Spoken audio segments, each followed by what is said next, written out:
दोस्तों, कुलदीप सिंह के घरेलू उपचार चैनल पर आपका स्वागत है। त्रिकटु पाउडर बनाने के लिए चैनल को लाइक शेयर करें। सौंठ, सूखा हुआ अदरक 1 भाग 20 ग्राम, पिपली 1 भाग 20 ग्राम, काली मिर्च 1 भाग 20 ग्राम। इन्हें पीस कर चूर्ण बना लें। आधा चम्मच शहद के साथ सुबह शाम सेवन करने से यह सर्दी, दमा, खांसी में अमृत का काम करता है।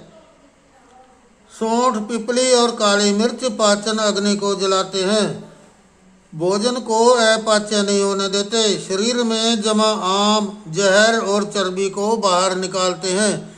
वीडियो को पसंद आने पर वीडियो को लाइक करें, शेयर करें, सब्सक्राइब करें। वीडियो को सब्सक्राइब करने के पैसे नहीं लगते, इसलिए सब्सक्राइब करना ना भूलें। आप सब भाइयों का शुक्रिया, धन्यवाद, आभार।